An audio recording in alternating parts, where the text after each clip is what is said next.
are back. KA MMA. I'm Khalil Deal, Amandio.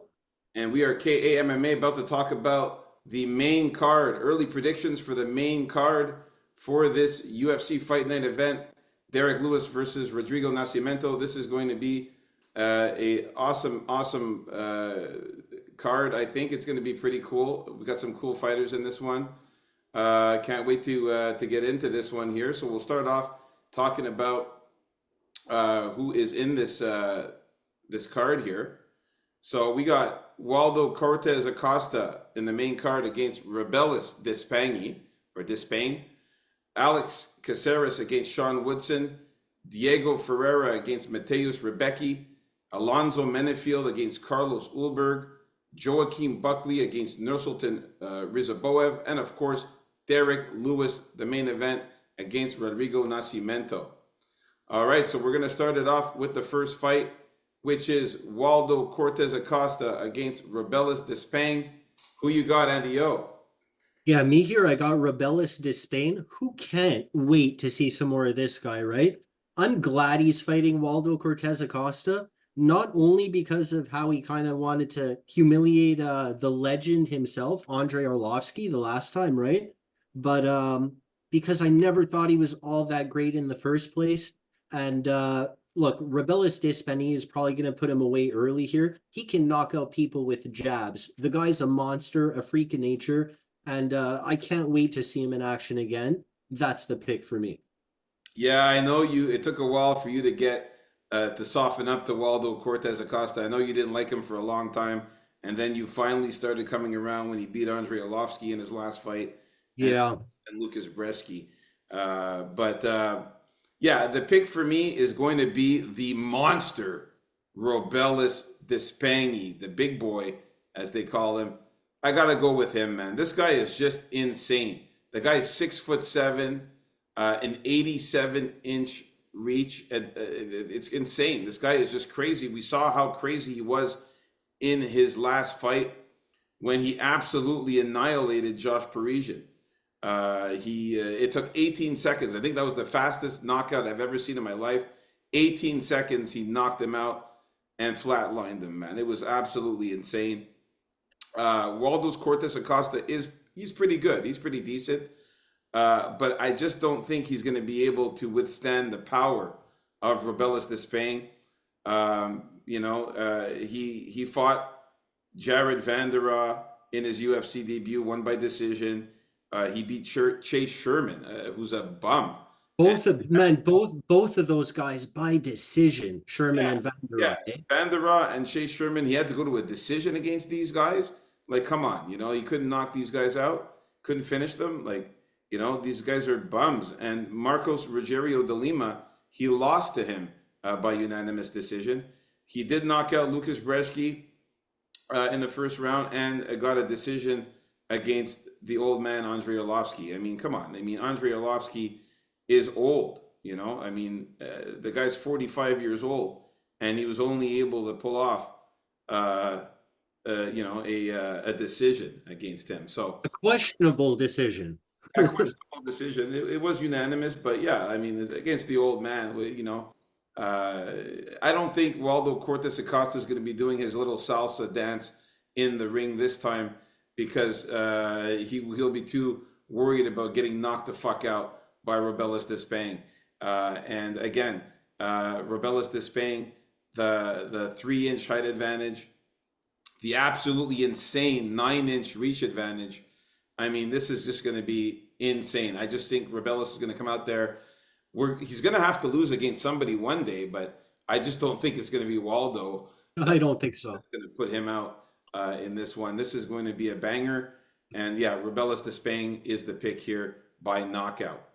All right, we didn't agree in 3 fights in the prelims. Hopefully in this one, we're going to agree on some more, and we are starting off good by agreeing with that one. All right, next fight we got Alex Caceres, which is a.k.a. Bruce Leroy, against Sean Woodson, the sniper. Now for this one here, I was going back and forth a little bit, but I did my research there, and I'm going with Sean Woodson, man. This guy is just really, really good on the feet.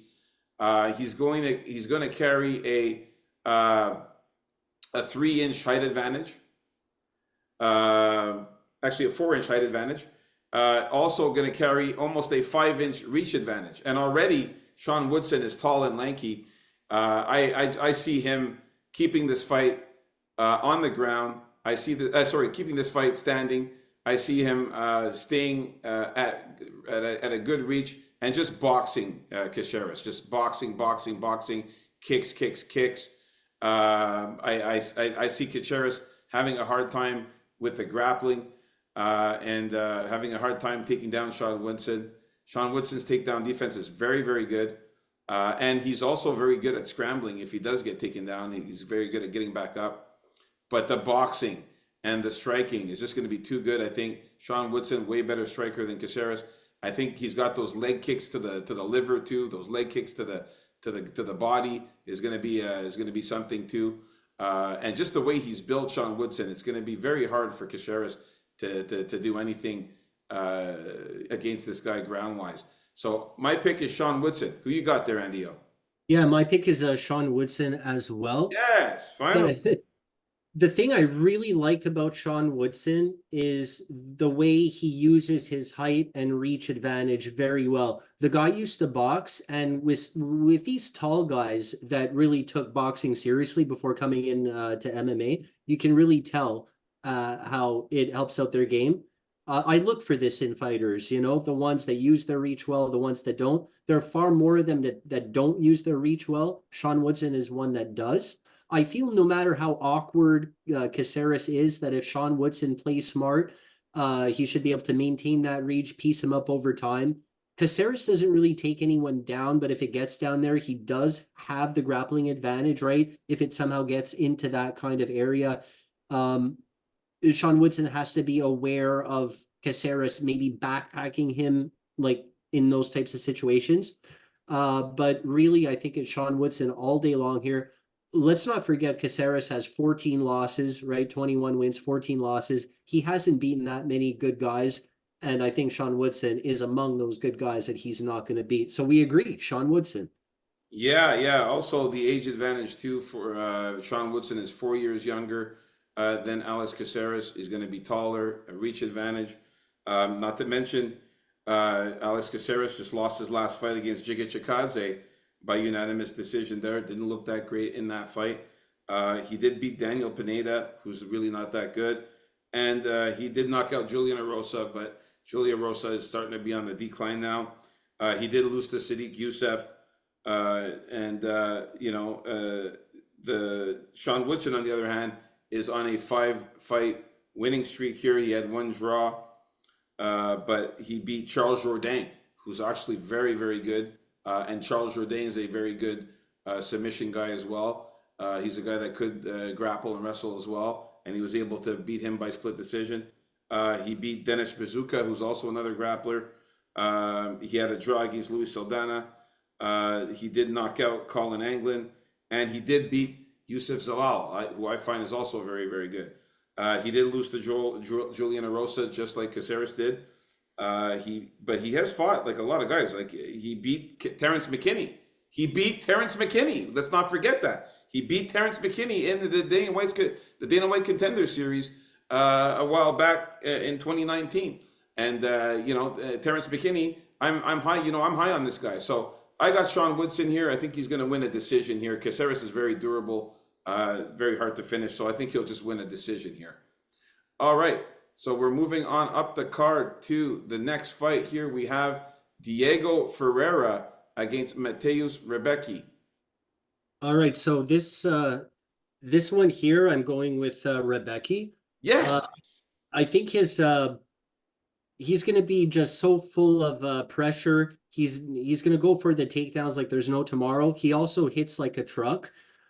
Diego Ferreira, he's one of those old guys who's not really as old as his age because he doesn't really fight all that often. I do think this fight is going to be closer than the odds suggest, but by the end of the fight, I think Rebecki's power and just his incessant takedowns are going to be too much for Ferreira in the end. And yeah, my pick is going to be Rebecki here, but it's going to be a close fight. Don't forget, Ferreira's a black belt down there. He's very dangerous. He has a lot of power as well, but I just don't think he has enough to take out Rebecca here. So Yes, Rebecca for his 20th win. 20th win. yes, yes. He'll get his 20th win there. And I am in agreement with you, man. I am going for Mateusz Rebecki as well. Finally, we're agreeing on all three in this main card so far. So good. Yeah, he's going to have an 8-year advantage in years here in the age. He's 31. Diego Ferreira getting up there in age at 39. He's not to mention Ferreira, man, not looking good. He was on a 3-fight losing streak against Benil Dariush, Gregor Gillespie, and Mateusz Gamrot. He lost to all three of those guys by two of them by finish. One was a submission, was a TKO submission to knee to the body. Another one was a knockout when he knocked out Gregor Gillespie. Gregor Gillespie knocked him out. And Benil Dariush beat him by split decision there. So he's only really beaten Diego Ferreira. He's only really beaten Cans. We're talking guys like Olivier Aubin Mercier, who's not even there anymore. Kyle Nelson, Rustam Kabalov, Mirabek Taisumov, Anthony Pettis. Like, these are all Cans. And then Michael Johnson, who's, again, another guy who's got like a ton of losses. So, like you said, he hasn't fought the best guys there, and he's beaten really bums. Mateusz Rebecki, on the other hand, is on a 5-fight winning streak, and he's beaten some tough guys. Roosevelt Roberts, he subbed him. Loic Razabov, we talked about. Nick Fiore, Rodrigo Lidio. So he's been on a tear here in the UFC. And yeah, he's just going to be stronger, and I find he's going to be bigger. Mateusz Rebecki's also very good at wrestling, and his strikes are just very powerful, man. This guy, when he hits you, it's a knockout blow. It's going to hurt, and I think he's going to be able to piece up Ferreira on the feet, much better on the feet than Ferreira as well. But I got to say that Ferreira is a good dog there. But my pick is Rebecki as well. So we are doing good with this main card here. All right, the main card looking good. We are in agreement. Moving on up the card, we've got the next fight: Alonzo Menefield against Carlos Ulberg. This one is tough for me, man, because I like Alonzo Menefield a lot. He's very powerful. Atomic Alonzo Menefield. He's got power in his hands. This guy can knock you out with one punch, of course. But Carlos Ulberg is also a tough motherfucker, man. This guy. Also, he's going to be much bigger with a 4-inch height advantage on Alonzo Menefield. Menefield struggled against taller guys, I noticed. Also, he's going to have the 1-inch reach advantage on him. My pick is going to be Carlos Ulberg to get the win here. I think he's going to be just a bit better at striking than Alonzo Menefield. Alonzo Menefield likes to throw crazy looping wild shots. He throws his shots with everything he has. Puts all his intensity in it. He does mess up at time and get countered sometimes. Carlos Ulberg does have some grappling as well. He could take the fight to the ground. Menefield is also decent on the ground. He's got some submissions as well. But Carlos Ulberg, I think, is a better overall fighter. With regards to the striking, I just think he's going to be able to box Alonzo Menefield up much better on the feet. I think he's a better boxer, a better striker, more technical. And he has power in his hands as well, Carlos Ulberg. So my pick here is going to be Carlos Ulberg. He's coming off of a 5-fight winning streak, doing really well. And Alonzo Menefield had that draw, which we all remember there, that crazy draw that he had. Who was it against again? Let me just double check that here. He had the draw against Jimmy Crute. Yeah, that pissed a lot of people off. Because I had a bet on that one, and the draw fucked everything up. But yeah, I mean, Alonzo Menefield hasn't really beaten amazing guys. He's beaten Dustin Jacoby, Jimmy Crute, Misha Surkinov is decent, Askar Mozarov, but he did lose to William Knight. He beat Ed Herman, so he beat Fabio Sharan. He beat a few guys that are not that great. Lost to Avin St. Preux. Lost to Devin Clark. So he did knock out Paul Craig, but we saw what happened to Paul Craig in his last fight. So I got to go with Carlos Uberg here, man. Carlos Uberg doing very well, man. Beat Daewoo Jung. He subbed him in his last fight. He knocked out Ihor Peteria, who we saw also in the last fight. He knocked out Nikolai Negrumeanu. He knocked out Tafan Nchukwi. He also beat Fabio Charant. He did lose to Kennedy Nzechukwu. So he's fought some good fighters, man, Carlos Uberg in there. I like that fact that I think he's fought the better fighters, to be honest. And yeah, I got to go with Carlos Huber. Who you got? Me, I'm going with Atomic Alonzo Menafield here. Oh, The upset. oh, we had to disagree. Yeah. I think it's a great spot for uh for him to get the win here, actually. I think he had good practice against a kickboxer against Jacoby the last time out. And one thing you can always count on with Menafield is that amazing power, right? So if he tries to get in there, maybe blend in some takedowns, maybe even fake some takedowns just to get Alberg thinking. Uh, if he realizes he's going to get hit a couple times, but all it takes is just one shot to get in there, maybe even if he gets him down, one submission attempt to surprise Carlos Alberg. I like the odds on this one. I think Menafield is very, very live for a knockout finish here. Alberg is very good as well. Uh, you mentioned who he's faced. I was looking as well, and he has faced some pretty good competition.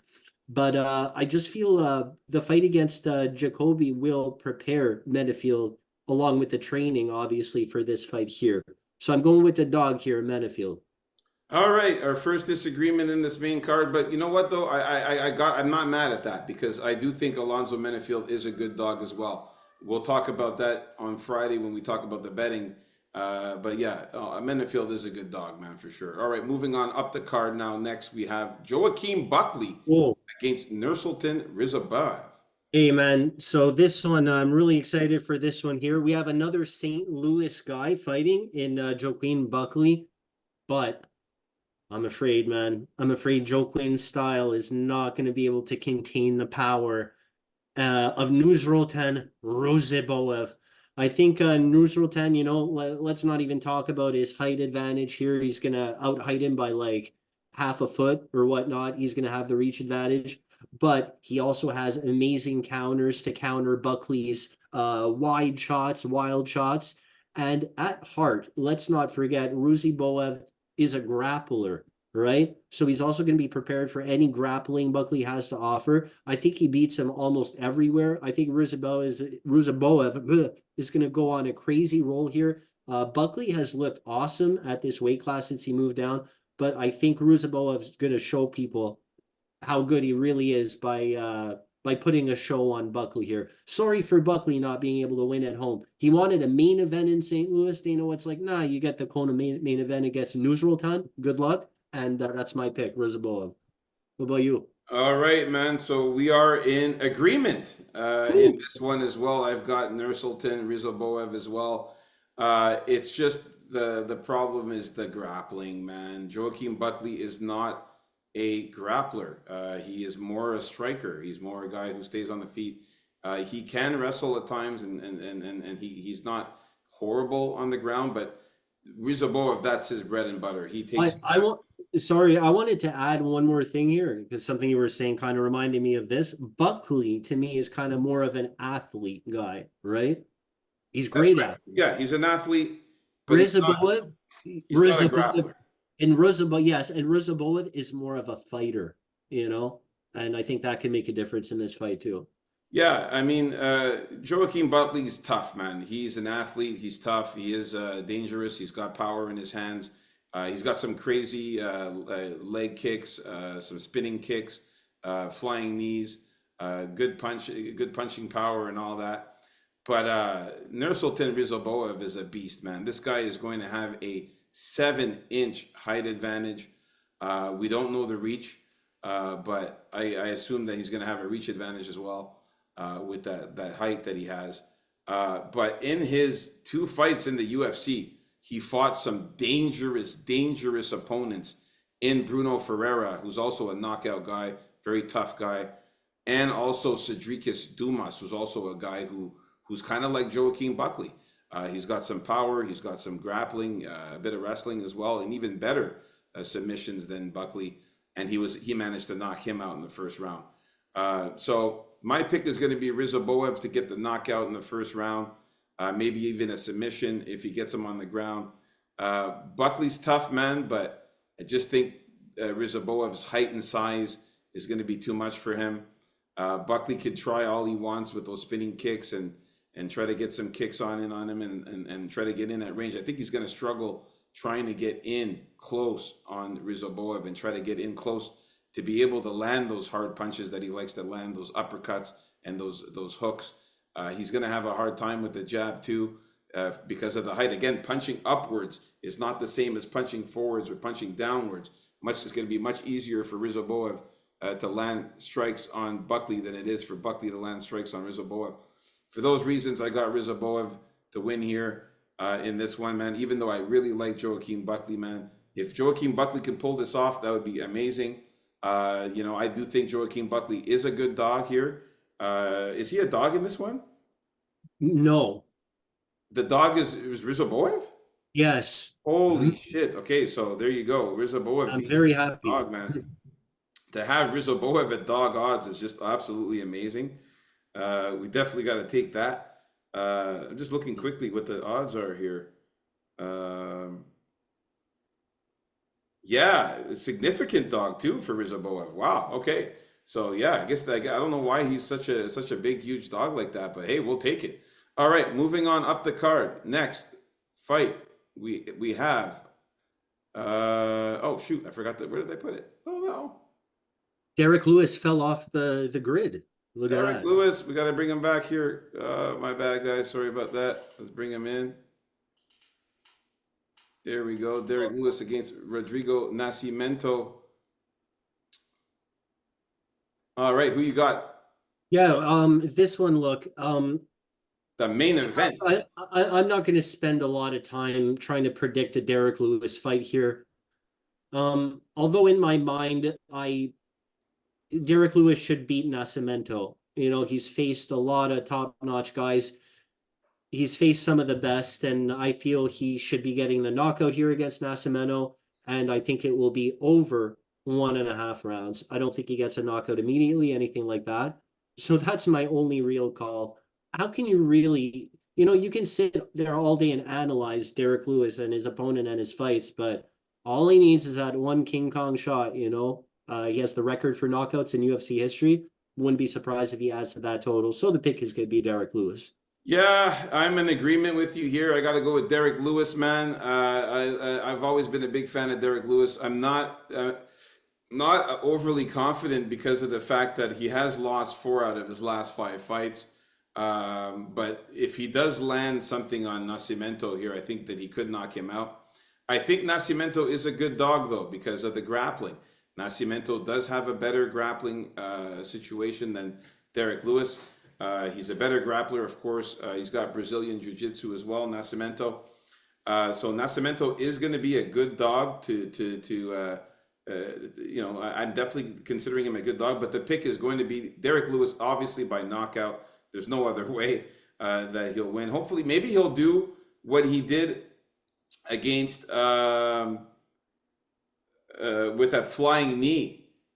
Yeah, You remember no, that? I don't think so. I don't think this time. I think it's going to be slower to start this time around. But I, Against Marcos Rogerio de Lima with that flying knee that he did there. yeah, That was insane. Maybe he'll do something like that. You never know. Marcos Rogerio de Lima is very similar to Rodrigo Nascimento.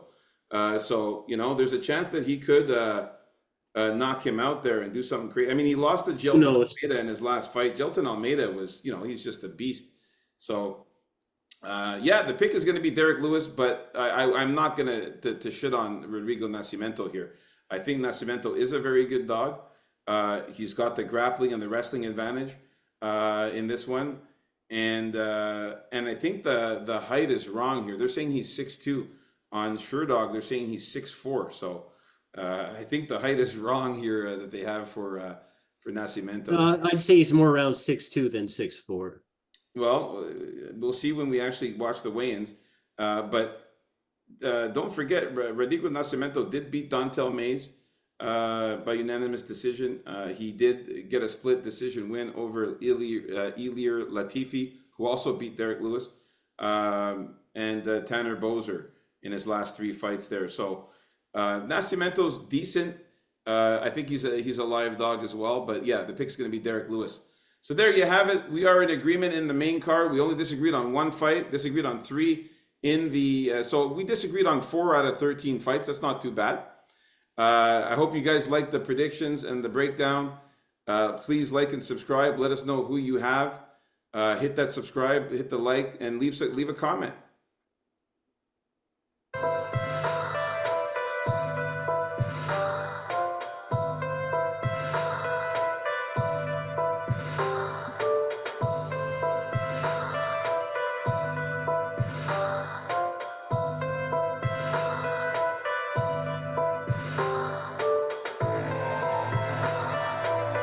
Peace out, folks. KAMMA.